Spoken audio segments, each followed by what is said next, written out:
Olá, você está no canal da Igreja CI em Blumenau. Agora nós vamos ouvir uma palavra do Evangelho do nosso Senhor que pode transformar a sua vida. Antes de liberar o vídeo, eu quero te convidar a se inscrever nesse canal e também compartilhar para o máximo de pessoas o possível, para que elas também possam ser transformadas por essa mensagem. Então fique com o vídeo e Deus abençoe.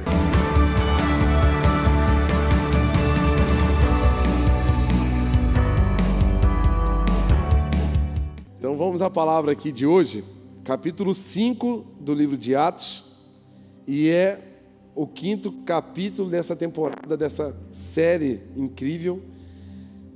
E vamos começar lendo um pouquinho mais à frente. Eu inverti aqui o capítulo, porque a aplicação da palavra vai vir ao início do capítulo. Então a gente vai ler um pouquinho mais à frente. Vamos abrir aqui o capítulo 5 e o versículo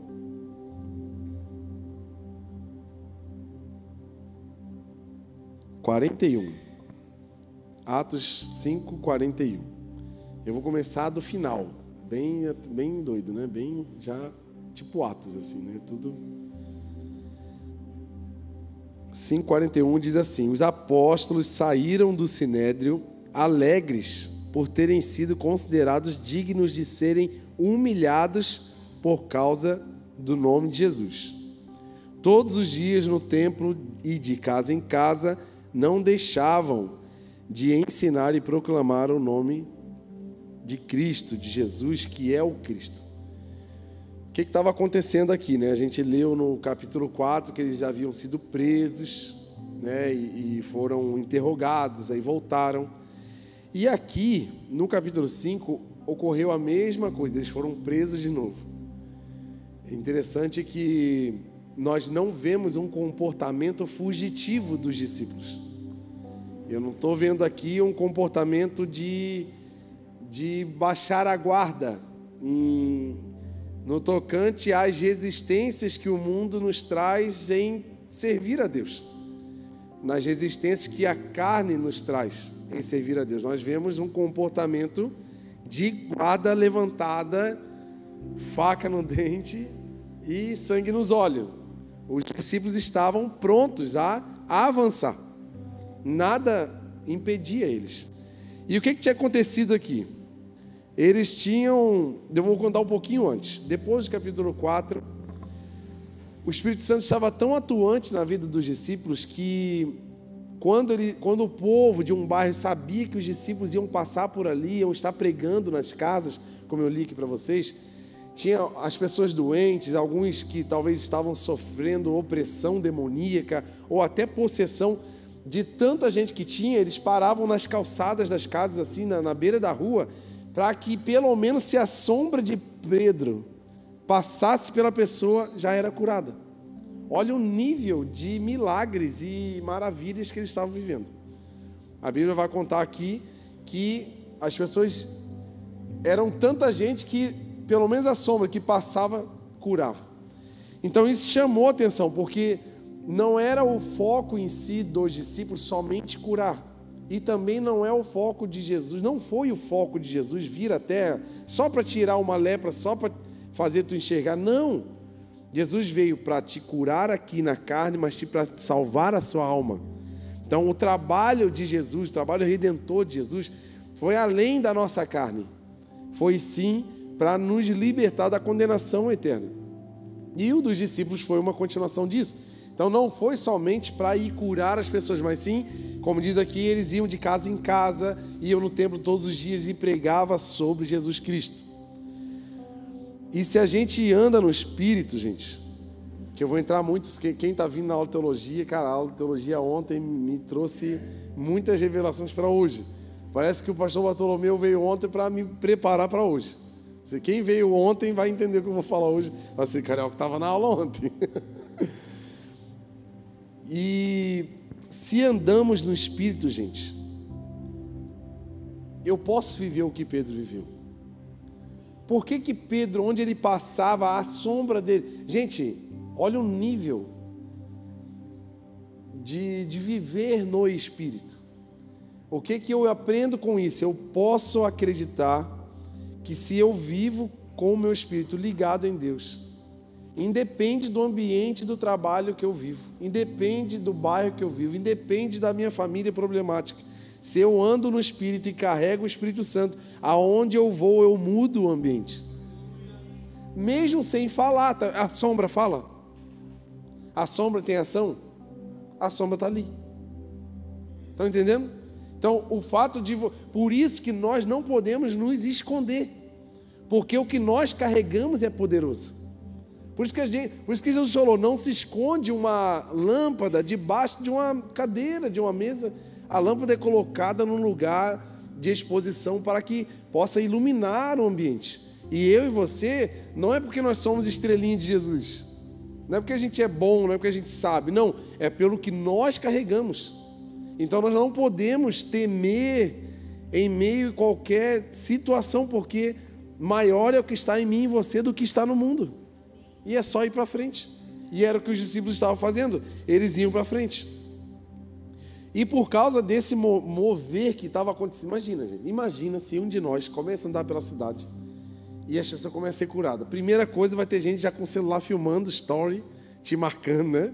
Todo mundo vai ficar sabendo. É o que estava acontecendo. Se tivesse Instagram na época de Atos, ia ser isso. Ia ser exatamente isso. E o Sinédrio ficou sabendo, até porque já tinha dado problema num capítulo antes, eles foram atrás e prenderam os discípulos. E ao prender os discípulos, eles estavam lá na prisão, apareceu de noite um anjo, abriu as portas. Se você já leu esse capítulo aí, então fica ligado. Abriu as portas de uma forma miraculosa, eles saíram tudo quietinho, foram embora, e o anjo deu uma fala para eles muito incrível. Ele falou assim, vão para o templo pregar o evangelho. O que eu aprendo com essa cena? Deus vai nos livrar de situações difíceis, mas Ele não vai botar a gente num potinho de conserva e falar assim, que fofo, eu salvei ele, agora eu vou botar ele na minha estante e vou ficar olhando para ele. Gente, Ele me salvou e te salvou para nos expor para o mundo, para a gente ser exposto, para carregar a mensagem que foi dada a nós, porque eu e você somos um testemunho de salvação. Eu e você somos um testemunho de transformação. Nós carregamos um testemunho de milagres. Então, por que nós temos a tendência de procurar botar o burro na sombra? Porque a gente coloca o evangelho meio que parecido com uma vida profissional. Tipo assim, um dia eu quero parar e ficar de boa. Um dia eu quero virar patrão, não quero trabalhar tanto. Um dia eu quero me aposentar. Posso dizer uma coisa para você? Se você andar no Espírito, até no dia do teu velório vai ter gente se entregando para Jesus. Até o teu túmulo vai inspirar pessoas a seguirem o Jesus que tu seguiu. Estão entendendo? Então não tem aposentadoria, amém? Esquece. O INSS Gospel fechou aqui. Não existe mais. É trabalhar até que ele venha. Não tem prazo de validade, gente. Não existe prazo de validade para ministério. Deus é eterno, nós caminhamos numa plataforma eterna. E por que nós queremos criar um prazo de validade? Já estou cansado. Eu preciso parar. O dia que gente, enquanto eu estou vivo, ainda existe propósito de Deus para a minha vida. Enquanto eu estou aqui, porque eu carrego o propósito de Deus para a salvação. Então, se eu estou aqui de forma inútil, é porque eu já era para estar lá contando o anjo com ele. Então não faz sentido eu estar aqui e não viver o propósito. Por isso que o anjo não deu bobeira, estou salvando vocês, mas volta para lá. Mas aí talvez se você e você assim, mas eu vou prender a gente de novo, né? Jesus, mas o Senhor está mandando eu para lá de novo, uma luta de novo. Acabei de sair de uma luta, só me botar em outra. Gente, luta não... Esquece esse negócio que vai acabar. Não tem dinheiro que vai terminar com a tua luta aqui na terra. Não tem beleza que vai acabar com a tua luta aqui na terra. Não tem. Tem gente buscando coisas na terra para diminuir os problemas. Gente, só existe... A terra é o problema. E nós carregamos a solução. Estão entendendo? Então sempre vai ter. Eu estava falando ali com a Maria ali mais cedo ali, que nós precisamos orar, gente, para Deus revelar a nós em qual problema dessa cidade Deus vai me encaixar para eu resolver. Nós precisamos orar nesse sentido. E, por exemplo, um exemplo aqui, ó, a nossa igreja, Deus encaixou essa igreja para servir um problema social dessa cidade, que é servir pessoas em condição de rua. E nós, por mês, servimos 600 pessoas. Se você olhar para essa cidade, não por nada, gente, cada um faz o seu, mas temos mais de 300 ministérios nessa cidade. E tem igrejas, tem mais de 20 igrejas, talvez, na mesma cidade. Então a gente tem que entender que a gente precisa pedir para Deus, Deus, qual é o problema desse lugar que o Senhor vai usar a minha vida para resolver através dessa igreja? Quem sabe dentro de você existe uma solução na qual vai revolucionar essa cidade, que está dentro de você essa ideia, está dentro de você essa conexão com alguém, está na sua mente aí essa ideia, essa inspiração para a gente resolver algum problema dessa cidade. E por isso que nós não podemos nos limitar a frequentar e assistir, mas pelo contrário, se envolver. E os discípulos estavam envolvidos, ó. O anjo não colocou eles numa casa confortável, o anjo não protegeu os discípulos para ficarem escondidos. O anjo livrou e mandou que eles fossem anunciar a mensagem. Eu e você precisamos entender que nós somos carta de Deus na terra. E nós precisamos ser lidos. Uma carta não é lida dentro de um envelope. A não ser pelos curiosos, né? Que botam uma luzinha assim. Mas eu e você não podemos ser uma carta dentro de envelope, ou envelope. Nós precisamos estar expostos para que o mundo leia a mensagem que nós carregamos. Como eles vão ler? Com o seu comportamento. Como eles vão ler? Com o seu testemunho. Como eles vão ler? Talvez com a sua fala. Como que o mundo vai ler essa carta? Talvez com a tua atitude, com algo que você precisa fazer. Você precisa fazer alguma coisa. Isso está em você. Como? Como é que eu vou ter uma ideia? Não precisa ter ideia, já existe essa ideia, a ideia de Deus, não é nossa. Às vezes a gente se limita assim, eu tenho que ter uma ideia. Não, gente, quem inventou esse negócio de salvação foi Deus. Ele que inventou o plano da salvação. E quem foi a matéria-prima para a salvação? O próprio Filho morrendo na cruz. Nós só precisamos levar uma mensagem. É como se fosse a franquia, está tudo pronto, é só pegar e produzir. É só pegar e entregar. É tipo um McDonald's do céu. Ele já vem com tudo pronto, o evangelho é pronto, a gente não precisa inventar nada. Não tem quebrar cabeça, é só se entregar. A Bíblia diz que os discípulos iam e o Espírito... como é que a Bíblia fala? E os discípulos iam e o Espírito ia... Tinha uma palavra. Alguém lembra aí? Não é testificando, é outra palavra. E o Espírito ia como se fosse apoiando eles assim. Eu esqueci agora, está lá nos Evangelhos. Mas quando a gente se entrega, o Espírito nos acompanha e vai assinando embaixo e trazendo subsídio espiritual, sobrenatural para as atitudes que nós tomamos. Vocês creem nisso, gente? Amém? Não? É muito estranho isso que eu estou falando ou não? Ou está acendendo algo em você assim que parece... Meu Deus, parece que está acendendo um negócio em mim assim. Porque eu quero acender a chama que já existe dentro de você. Já está, você já... É de fábrica, gente. É de fábrica. Você veio de lá. Eu também. Prazer. Nós não nos conhecíamos, agora prazer, João. Estamos juntos nessa missão aí. Amém? Então eles foram presos novamente. Aí o que acontece? O anjo levou eles, foram pregar. Aí de dia, os saduceus lá, que são os perturbadinhos de atos, são os saduceus, né? Eles foram lá pedir para fazer um interrogatório, chamaram os soldados. Os caras não estão aí não, onde é que eles estão? Estão lá no templo de novo. Como assim? Não sei, estava tudo trancado, não sei o que aconteceu. Vai lá buscar. Quando eles foram buscar, a Bíblia vai falar que eles tinham medo de encostar neles, porque o povo estava tão assim, assistindo e tão apegado à palavra que eles pregaram, que eles ficaram com o temor de serem apedrejados. Imagina, o pobre Sinédrio estava percebendo a relevância deles em Jerusalém, e eles convidaram os discípulos, por gentileza, eu podia me acompanhar, exatamente, poder me acompanhar até o Sinédrio aqui, porque eu não posso encostar em você, estou com medo. Os soldados falaram isso para os discípulos, e eles foram de novo lá. Aí a primeira fala do sacerdote, a Bíblia diz que eles ficaram com inveja deles. Ficaram com inveja, sabe por quê? Poxa, eu fico de cara assim, ó. Homens tão simples, pescadores, talvez alguns nem sabiam ler.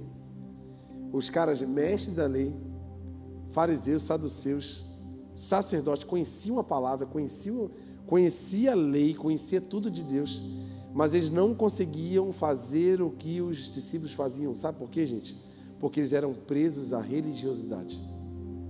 A religiosidade aprisionava os fariseus, os mestres da lei, os sacerdotes, faziam com que eles se prendiam e ficassem enclausurados no templo. Mas a Bíblia ela foi colocada em nosso coração, a palavra de Deus, o Evangelho foi para a gente levar para fora e não ficar para dentro. A igreja não pode trabalhar para crescer dentro, a igreja tem que ser expandida para fora. Então a gente tem que vir aqui na igreja para se encher de Deus, para ver os irmãos, abraçar, ser cuidado, é bênção, é tudo bênção. Mas nós temos que entender que ao sair daqui estamos indo para a nossa missão. Senão vamos nos tornar religiosos como esses mestres da lei. A gente vai manjar de tudo. Existe um perigo muito grande aqui, meus irmãos. Da gente sentar aqui nessa cadeira e entender de tudo da Bíblia. A gente sentar aqui na igreja e conhecer a Deus. Da gente ser membro de carteirinha, não faltar um culto. Só que a gente não ser relevante no mundo, então não adianta, não é para isso que Deus nos chamou. Deus não me chamou e te chamou para ser espectador do Evangelho. Deus me chamou e te chamou para ser um protagonista de uma história nessa cidade, nessa nação e no mundo, gente. Então a gente precisa sair desse perigo da religiosidade, de entendermos tudo. Se perguntasse qualquer coisa, com certeza os mestres da lei, essa galera que todinha sabe muito mais do que os discípulos. Só que o professor que os discípulos teve, eles não tiveram. Foi o homem que mostrou para eles o outro lado da moeda. E a gente precisa aprender isso. Amém? E eles chamaram. Aí é o seguinte, então vamos matar esses caras. Vamos matar porque acaba com isso aí e acabou, pronto. Deu sentença de morte. Aí se levanta um homem, um dos mestres chamado Gamaliel, que foi o professor do apóstolo Paulo. Gamaliel, um homem muito entendido, ele se levantou na reunião e falou assim: ó, rapazes, é o seguinte, se vocês quiserem matar, pode até matar. Só que assim, vamos considerar assim, ó, como eles se levantaram vários homens com movimentos parecidos com um deles. Se levantaram homens até parecidos com esse Jesus que eles falam. Só que esses caras morreram e o grupo foi se apagando. Sabe aquelas coisas aquelas modinhas do mundo assim que... né? Acorda Pedrinho e tal, né? Tá bombando, né? Daqui uma semana, acabou, não tem mais.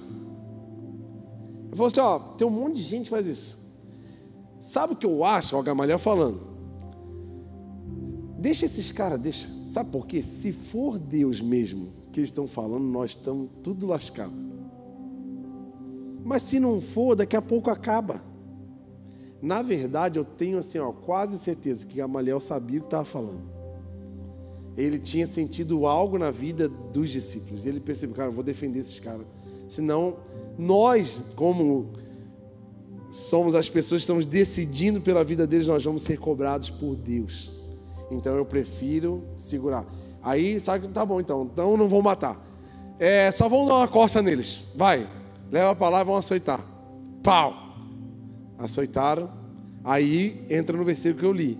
E eles saíram felizes, honrados por ter apanhado pelo nome de Jesus. Quem de nós, ao perder o emprego, Jesus, ó, é honra, hein? Obrigado, Senhor, por essa luta, hein? Estou me sentindo mais crente hoje. Uma doença, hein? Meu Deus, glória a Deus, hein? Tamo aí, hein? Dengue, vem em mim, dengue, né? Será que a gente é assim, não? De ficar honrado? Como é que você ficou, Paty? Honrada? Eles se sentiram felizes por serem dignos de apanhar por causa do nome de Jesus. Sabe por que uma pessoa chega nesse nível, gente? É pelo nível de intimidade.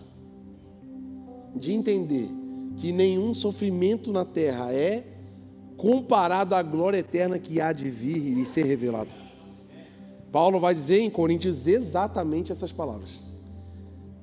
Nós seremos machucados, mas não vão ser destruídos. Nós podemos ser até entristecidos, mas não seremos abalados, porque não se compara esse período de sofrimento no qual estamos vivendo com a glória que há de ser revelada quando Ele vier e nos buscar. Então, quando você conhece a causa, você é capaz de ter uma atitude como essa. Você conhece. Talvez, eu não sei, talvez você já estudou para algum tipo de concurso e tal. Você vê esses concurseiros, eles são doidos, eles estudam a noite inteira e fazem as coisas. Por que eles têm esse costume? Porque eles sabem se passar no concurso. Meu sonho era querer terminar o direito e fazer concurso, né, ganhar uma grana e eu vender azulejos na praia. Eu falo, Keila, vai lá, Keila, faz um concurso. E eu vender minha arte na praia. Mas não deu certo. Ela parou de estudar e eu tive que correr atrás, né? Sabe como é que é, né? E a gente, quando entende a causa, por isso que nós vemos pessoas passando por situações tão complicadas, porque elas entendem a causa. Talvez eu e você não estamos entendendo. Talvez o mundo olha pra gente e não entende. Gente, que pessoal doido. Acordar 6:30 da manhã num domingo frio, vir pra cá 7 e pouco ensaiar, para não ganhar nada. Eles ficam aqui fazendo um monte de barulho. Aí depois vem um monte de doido assistir o barulho que esses outros doidos fazem. Gente, isso é maluquice, não pode. Aí depois eles cantam, depois vem outro doido, vem e começa a falar um monte de coisa nada a ver. Realmente o mundo não entende.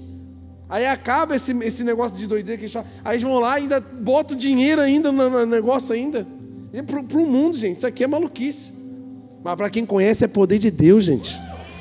A Bíblia fala isso. A mensagem da cruz é loucura para aqueles que não conhecem, mas para quem conhece é poder. A gente sabe a causa. Eu sei porque eu estou aqui, gente. Meu Deus do céu. Por isso que... Deixa eu falar. Deixa esse doido para lá, que eu sou doido aqui também. Por isso. Simples assim. E aqui. E aí nós vamos entrar agora na primeira parte do capítulo, que é Atos 5:1. Abre lá para a gente acompanhar. Essa foi a segunda parte, né? E daqui para frente a gente vai falar da primeira parte do capítulo, que vai falar assim, ó: um homem chamado Ananias, com Safira, sua esposa, sua mulher, também vendeu uma propriedade.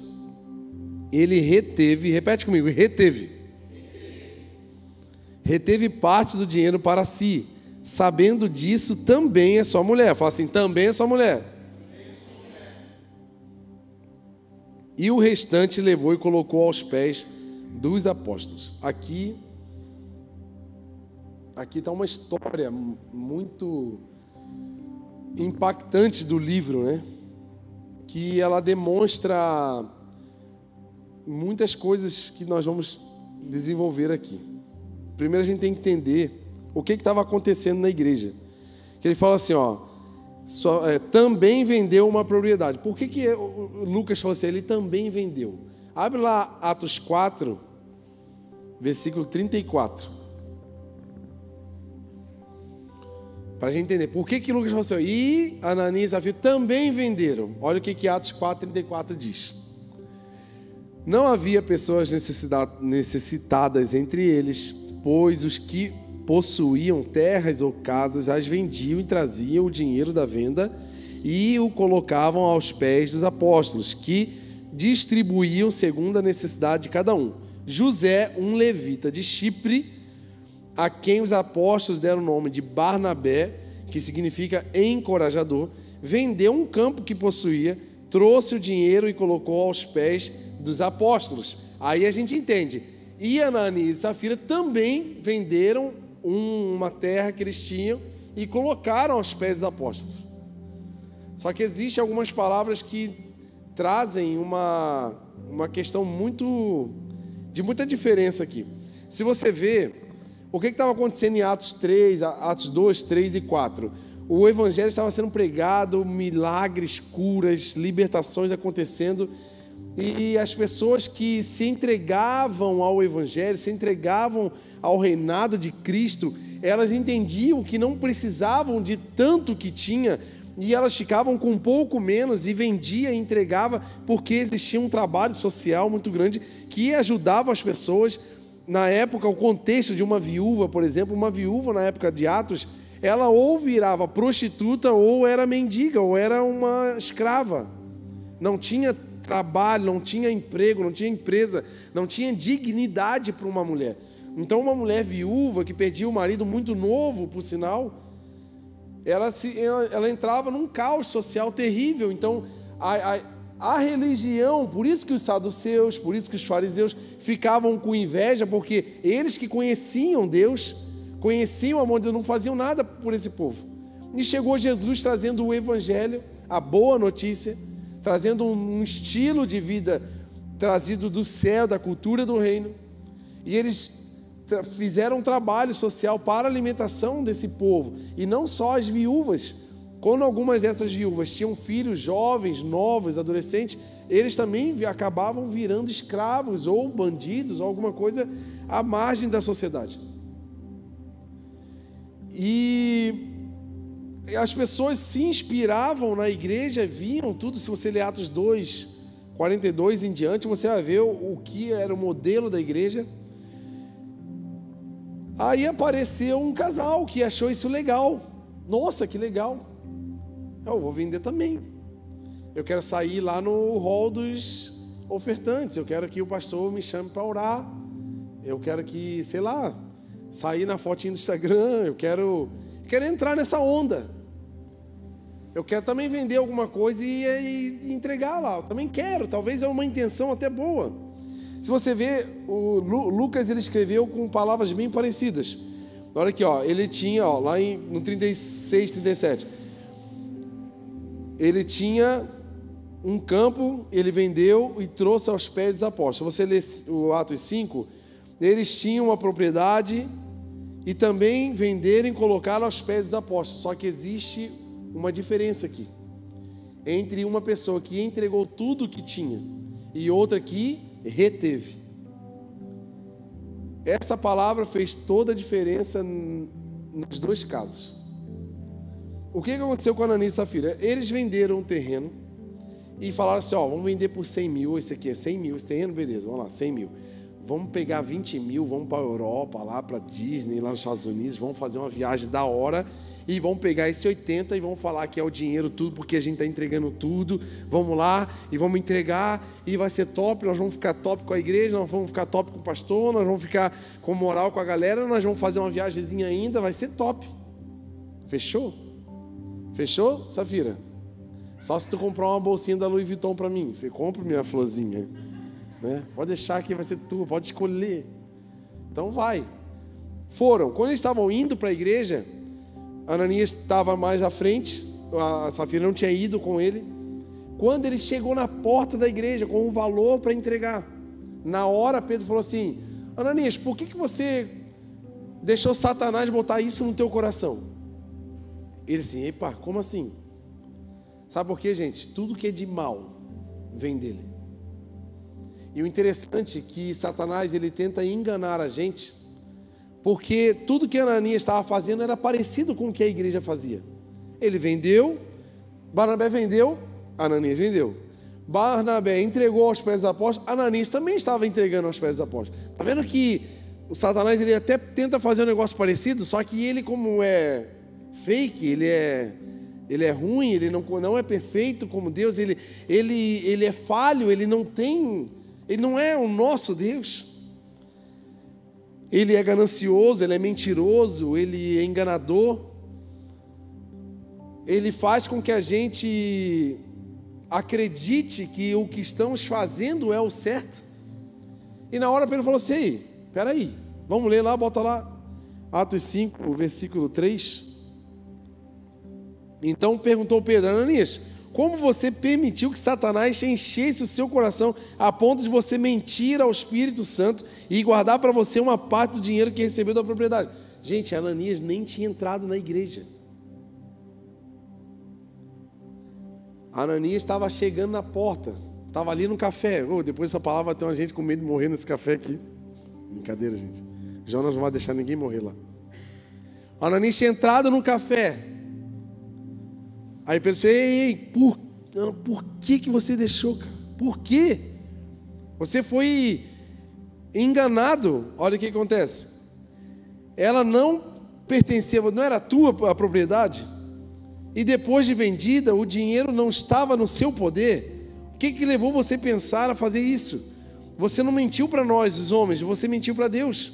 Ouvindo isso, Ananias caiu morto. O que está acontecendo aqui, gente? Pedro falou o seguinte: Ananias, o dinheiro não era teu? A propriedade não era tua? Você vendeu? O dinheiro não era teu? Alguém pediu para você? Não. Então por que tu inventou isso tudo? Por que tu inventou essa história? Por que tu deixou Satanás entrar em você e achar que você ia entrar aqui com essa inspiração fora da visão? Gente, uma coisa que a gente precisa botar no coração aí, ó, no coração, no espírito. Nós não conseguimos enganar o Espírito Santo em nada. Eu não sei, eu acho que eu falei domingo aqui, né? Por mais carinho de crente que a gente faça, por mais jeito de falar de crente que a gente faça, por mais roupinha de crente que eu consiga colocar, eu não consigo enganar o Espírito Santo, porque Ele conhece as intenções do meu coração. Não tem como. Por isso que é melhor nós sermos sinceros. Deus, eu estou mal, eu estou triste, eu estou desanimado, me acode, eu estou no buraco, me ajuda. Porque às vezes a gente está todo esgualepado, mas está aqui, não, eu estou com Deus, estou sentindo aqui, meu Deus, estou voando aqui. Às vezes a pessoa está toda zoada, mas ela quer viver uma vida de quem está bombando. Deus conhece a gente, Deus te conhece. E outra, Ele não quer nem te acusar, Ele quer te ajudar. Ele quer te levantar. O cair é do homem, só que o levantar é de Deus. Então se você ver alguém sendo levantado, é porque Deus está levantando essa pessoa. Então nós não temos capacidade de ser levantados, mas Deus, Ele é esse que nos levanta. Então tem por que eu mentir. E o que acontece? O reter foi o que... Sabe assim, uma pergunta que veio a mim assim quando eu estava escrevendo: o que eu tenho retido de Deus? É uma pergunta que eu gostaria que você fizesse dentro do teu coração.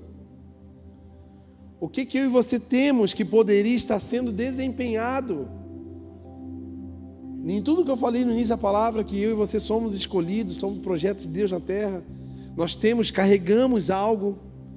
O que eu tenho retido? Sabe, a porção que nós conhecemos, que está em nós e nós podemos entregar. Gente, não tem problema, não vai faltar. Gente, o menino tinha só alguns pães e alguns peixes. Se eu não me engano, era 5 pães e 3 peixes, 5 pães e 2 peixes. Eu sempre me perco nessa conta. Eu não gosto de falar. É uns pães e uns peixes ele tinha. Certo? Eu sou ruim com o número. Só que tinha mais ou menos 15 mil pessoas para comer. Se ele fosse olhudo, na hora que o pessoal quer comer, não tem comida. Ele, Sabe aquela pessoa que bota tudo na boca assim, só para não... Tu ri, né? Sabe, irmãos assim, né? O irmão tá vindo, bota tudo na boca só para não ter que dividir. Se esse menino fosse olhudo, se esse menino fosse eu e você. Sabe aquela pessoa que evita que os outros vejam para você não ter que dividir. Sabe o que o menino fez? Ó Jesus, o que eu tenho eu te dou. Sabe o que Jesus fez? Ele não acabou com o que o menino tinha, ele multiplicou o que o menino tinha. Então o que você tem, o que eu tenho não vai acabar, vai ser multiplicado. Então esse medo de faltar é o diabo que bota no nosso coração, porque o diabo é limitado, mas eu sirvo um Deus eterno, que não vai faltar. Não vai te faltar tempo se você se entregar para Deus, não vai te faltar força se você se entregar para Deus, não vai te faltar alegria se você se entregar para Deus, não vai te faltar dinheiro se você se entregar para Deus. E a gente fica com esses medos. Não, mas minha vida é muito corrida, eu tenho que dar tempo para a minha família. Nem dá, é mentira. Aí a gente usa como muleta. Está em casa, é cada um num quarto, no celular, vai comer. Nem se fala, pega o prato, come no sofá. É mentira. Mas na hora de... Não, família. A gente ama dar desculpa. Não é verdade? Quer ver? Gente, eu vou falar aqui, ó. Falar bem no pé da orelha, assim. Na galera solteira. Eu tenho, assim, uma raiva santa, assim, do cara solteiro que é entregue, mano. O cara é fera, se entrega, ajuda, trabalha. A pior coisa que aconteceu na vida dele é arrumar uma namorada. O cara se estraga. Ele não quer mais saber de nada. Some, perdeu. Era melhor ficar solteiro. Porque tem gente que não sabe administrar as bênçãos que Deus nos dá, gente. Então é melhor ficar na seca mesmo. Fica na seca.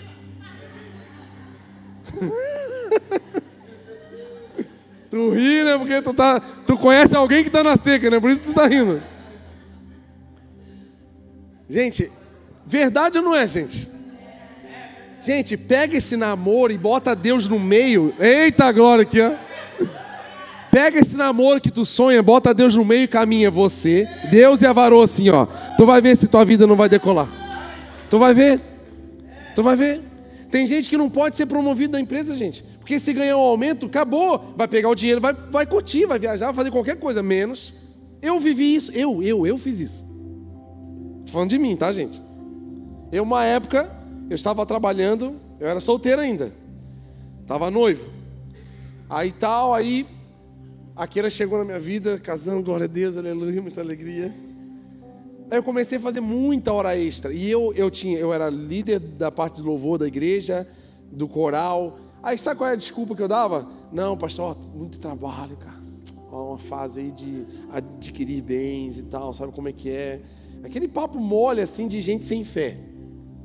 Não, agora é uma fase. Deus está abrindo a porta para eu ganhar um pouco de dinheiro, para eu poder ofertar mais na casa do Senhor. Aí fui trabalhar.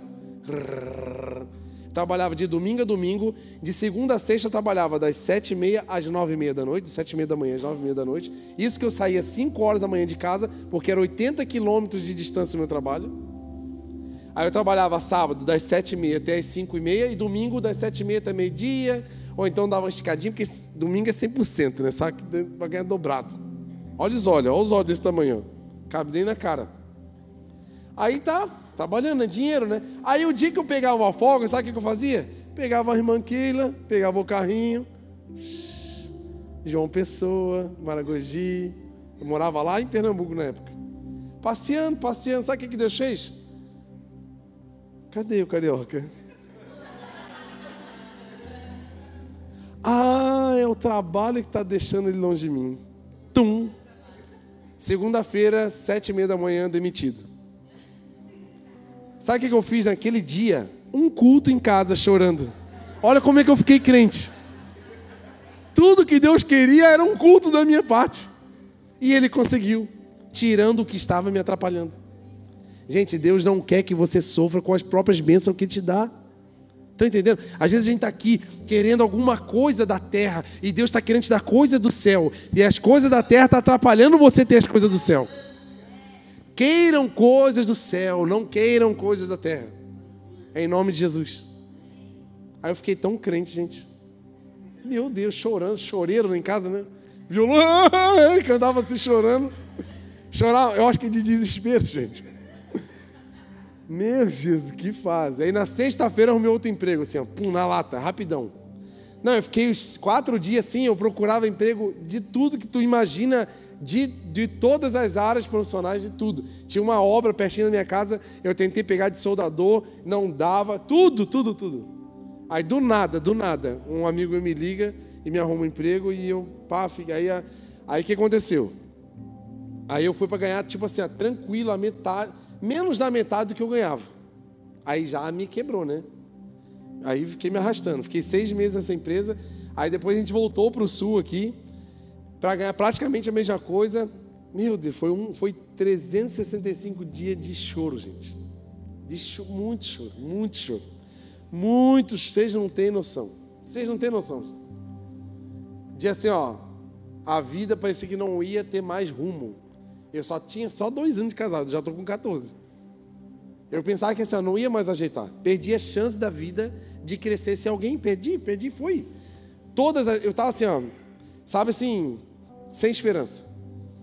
Num belo dia, uma pessoa me liga e me chama para uma entrevista. Eu não tinha botado currículo em nenhum lugar. Eu não tinha feito nada, gente. Nada. A pessoa falou tudo estranho, um sotaque diferente, não entendi direito. Aí marcamos uma visita lá em São Bento do Sul. Eu morava em Itajaí.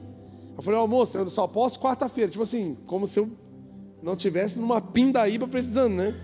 Mas eu estava tão atribulado. Sabe quando tu está bem atribulado que tu não entende nem as bênçãos quando está chegando? Eu estava desse tipo. Tá bom, quarta-feira, tá bom, fechou. Quarta-feira eu peguei, meu Deus, que lugar frio. Eu fui lá, quase morri de frio. Era julho, assim, meu Deus, eu morri de frio. 980 metros acima do nível do mar, é julho, pensa no frio. Fui lá, fiz uma conversa assim. Família e tal, não sei o quê, pá. Aí ela assim, ok, você pode vir quarta-feira que vem? Eu falei, mas o que está acontecendo? Não, porque tem outra entrevista. Eu falei, tá bom, eu venho. Mas eu, sabe, se sem querer, eu não queria, não tinha mandado. Vim na outra quarta-feira. Aí eu vim com mais casaco, para não passar tudo frio. Aí cheguei lá e era um senhor que foi me entrevistar. Aí eu, tudo bem, e aí, o que o senhor quer saber, assim, o que eu posso responder para o senhor? Ele, não, eu não quero saber nada sobre você, porque tudo o que eu preciso saber de você eu já sei. Eu falei, oxe, tu veio de onde? É do céu? É um anjo? É Elias? Não, eu já sei, eu só quero saber quanto tu quer ganhar para trabalhar aqui. Eu falei, não, então eu fui para o céu, só pode, né? Não é você que veio, eu acho que eu morri no caminho, né, na estrada, e eu subi, só pode. Ele, não, só diz aí, vem a proposta, porque nós queremos você aqui. Eu falei, meu Deus, que mistério é esse? Aí eu fui para casa, né? Eu falei, meu Deus, cara. Keila, e aí? Vamos pedir tanto. Se eles, tipo assim, era um valor, tipo, mais do que o dobro do que eu ganhava onde eu estava. Tipo assim, ia voltar pelo valor que eu estava lá quando estava bem. E uma carreira extraordinária na época do pré-sal, trabalhava com óleo e gás, essa parte de Petrobras. Mandei a propostona lá, gorda lá para eles. Cara, no outro dia eles mandaram 4 folhas de contrato com tudo aprovado, exatamente o que eu pedi. Aí eu fiquei assim, gente, não pode, tá errado esse negócio. Sabe quando a bênção é muito grande, fica assim, não. Cadê as câmeras? É pegadinha esse negócio aqui. Aí Deus falou assim comigo, vou te dar mais uma chance para você ter as minhas bênçãos e servir a minha obra. Aí eu prometi para ele, falei, Deus, conta comigo que eu não vou errar. Cara, fomos para lá. Eu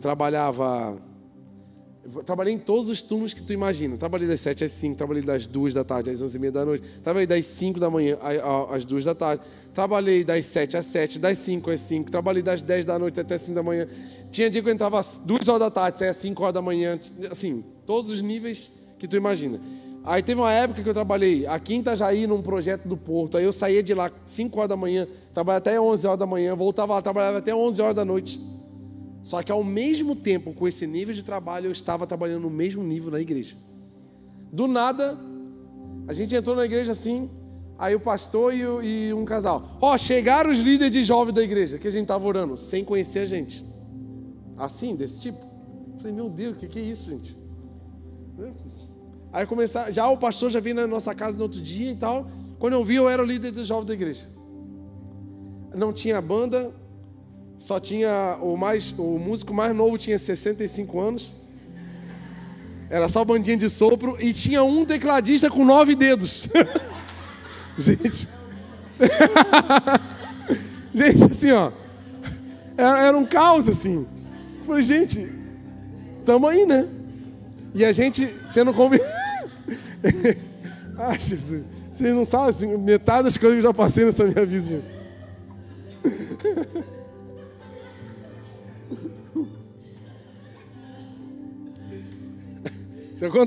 Deixa eu contar. Aí chegamos lá sem músico, sem jovem, sem nada. Falei, meu Deus do céu. E a gente tinha acabado, uma semana antes, a gente tinha ido numa igreja, uma cidade vizinha. Que a igreja era o ápice da música, talvez no estado, né, amor? Só perdi assim meio que para Blumenau, aqui que Blumenau é muito fera também. Cara, eu falei, meu Deus, e não bateu no coração, a gente ficou assim meio... Aí a gente chegou lá, e Deus falou com a gente lá na igreja, Deus vai te surpreender, lembra? Deus vai dar um presente para vocês. Deus falou com a gente nessa igreja lá na outra cidade. Aí fomos lá, o pastor chamou a gente e tal. Aí eu chamei os meninos. O que você gosta? Eu gosto de tocar bateria, eu gosto de tocar baixo. Ah, eu gosto de guitarra. Eu botei a mão. Tu vai ser um baterista agora em nome de Jesus. Tu vai ser um baixista em nome de Jesus. Vai lá, pede tua mãe para comprar uma bateria e nós vamos começar essa banda aqui. Não é que deu certo, gente? Deus usou aqueles meninos, virou uma banda do zero, do nada. E aquilo virou um ministério de louvor da igreja, virou um coral gigante, mais de 40, 50 vozes. A gente fazia trabalho naquela igreja que o jornal da cidade vinha pegar entrevista com a gente, todo o evento que a gente fazia, porque mexia a cidade, gente. E nisso eu trabalhando igual um doido na empresa. Porque eu falei com Deus, Deus, eu não vou tirar o pé, porque eu vou te servir até que o Senhor venha. Então, com todo, aí o Estevão veio, meu Jesus, aquele ensaiando com uma madeira no queixo, assim, cantando, e nesse nível. Porque nada pode abalar o que nós carregamos, gente. Nada pode. E graças a Deus, o que nós ganhamos espiritualmente, emocionalmente, financeiramente, naquela época onde eu prometi para Deus, quando Deus me deu a última chance, eu carrego bênçãos até hoje dessa época, dessa decisão. Então por isso que eu quero encorajar você. Tá difícil? Sempre vai ser, esquece. Caminha, avança, Deus quer te usar. A obra redentora de Jesus está na sua vida e você precisa desempenhar. Você acredita nisso, amém? Gente, até perdi aqui o fio. Ah, tá, sobre reter, né, que eu estava falando, que trabalhando, pá. E as coisas aconteceram, gente. As coisas... Sabe por quê? O pouco tempo que eu tinha era com muita intensidade e muita entrega. Então, o pouco tempo que às vezes você tem, se você andar no Espírito, você está andando no Espírito, que ele não anda no Cronos, ele anda em outro tempo. Ele não precisa de 24 horas para realizar alguma coisa aqui na Terra. Ele precisa só de um coração entregue. Ele faz coisas que demoraria para um ano acontecer em 5 minutos. Só que nós precisamos caminhar no Espírito. E eis aqui uma questão, né? Aí depois, algumas horas depois, a mulher dele chega na igreja. Quando ela chega, Pedro pergunta, e aí? Ela, você me combinou com teu marido aquele negócio? Ele, que negócio? Bem sonsa. Olha o que a Bíblia vai contar. 3 horas mais tarde, versículo 7. Entrou a mulher sem saber o que tinha... Não sabia que o marido tinha morrido. Pedro perguntou, diga-me, foi esse mesmo preço que vocês conseguiram pela propriedade? Ela disse, sim. Já imaginando a Louis Vuitton, né? Já com aquela retenção do que é de Deus. Sim, foi esse mesmo? Então Pedro disse, porque vocês entraram em acordo para... Por que vocês fizeram isso? Por que vocês entraram em acordo contra o Espírito do Senhor? Veja, estão à porta os pés daqueles que sepultaram seu marido, e eles também vão te levar, e na hora ela morreu, eles sepultaram. Então eu vou falar aqui rapidamente, tem que correr aqui, gente, sobre a diferença entre uma pessoa que caminha guiada pela sua alma e a que caminha guiada pelo seu espírito. Nós aprendemos um pouco isso ontem, mas isso se aplica demais a essa história. Porque o que é a nossa alma? A nossa alma é a sede das nossas emoções, dos nossos desejos, das nossas paixões. E a alma, ela está totalmente ligada, ela é aliada à carne. Por isso que quando temos algum tipo de prazer, a gente fica feliz. Porque a gente tem o prazer que é o veículo pela carne, vai, toca na alma e a alma fica feliz. Por isso que é tão gostoso comer uma barra de chocolate, né?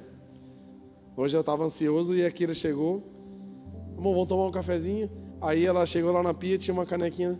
Você já tomou café sozinho? Ela adora tomar café só junto, né? Sim, amor, é que eu tô ansioso, precisei sair e comer alguma coisa que precisava comer um negócio. Porque dá um prazer em nós. E a alma, ela é alimentada por isso, por emoções, por paixões.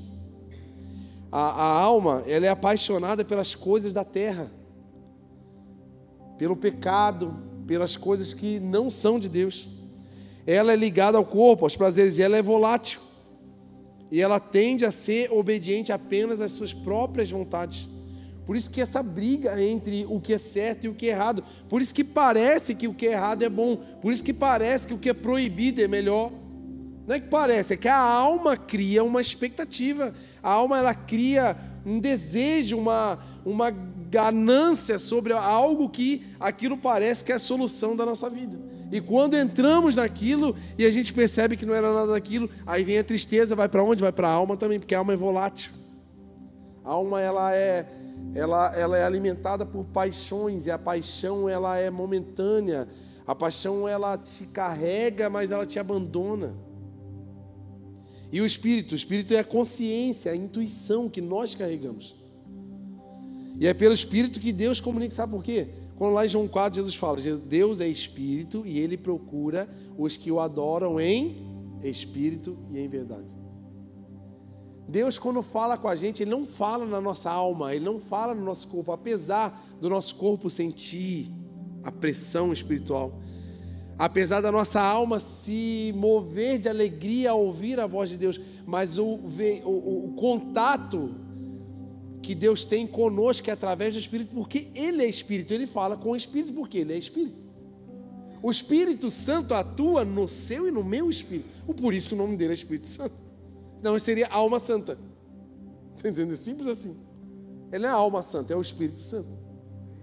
Então o Espírito, ele é obediente à voz de Deus.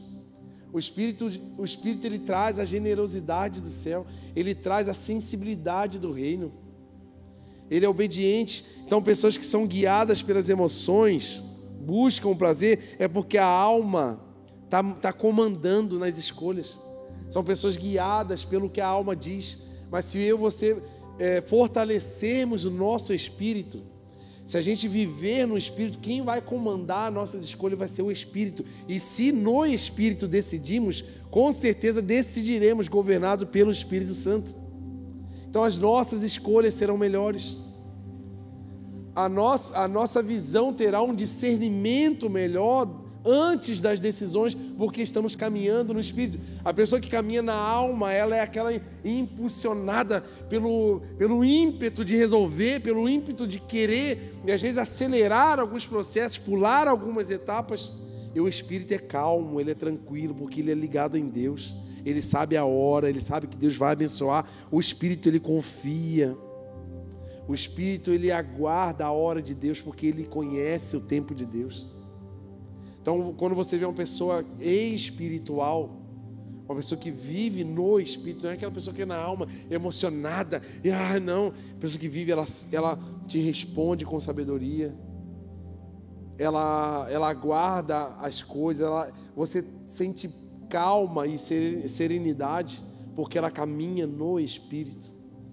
E eu tenho certeza que se Ananias e Safira vivessem no Espírito, jamais eles teriam medo de reter algo porque ia faltar, ou de, vamos ser generosos, porque sabemos que o que vamos dar é para Deus. Então eles estariam ofertando em Espírito. Então por que isso mostra que eles estavam ofertando na alma? Porque eles estavam vendo um movimento de oferta, e eles se empolgaram e vamos entrar nessa aí também, vamos fazer alguma coisa junto aí também. Aí acabaram entrando, e quando eles ofertaram, não era o espírito que estava ofertando, era a alma. E gente, vida dividida traz morte. O pecado traz morte. Eles já estavam mortos e não sabiam. Era só um corpo andando assim no automático. O espírito, quando nós pecamos, gente, nós matamos o nosso espírito. Então uma vida dividida. Olha o que diz em Colossenses, bota lá Colossenses 2:13.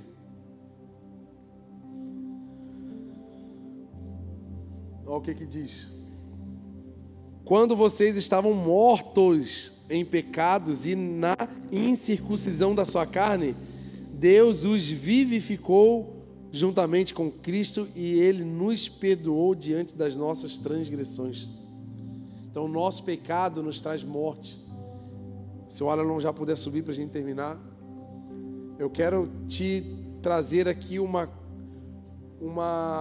encorajamento em relação ao que você entrega para Deus, para que você não tenha medo, para que você não tenha, sabe assim, talvez o que esse casal fez era até dentro de uma boa intenção, mas não era uma intenção ligada no Espírito. Então nós temos uma tendência, se não andarmos no Espírito, de ter escolhas muito erradas que podem trazer a nossa morte. Talvez alguma área da sua vida que precisa ter uma entrega verdadeira no Espírito, precisa ter uma conversa verdadeira. Como é a minha oração em Deus? Será que é uma oração de alma? Só aquela oração, Deus me ajuda, estou desesperado, eu estou precisando, Deus, eu quero isso, Deus, eu quero aquilo. Esses dias eu estava orando assim para Deus, bem alma, desesperadinho, bem com medo assim.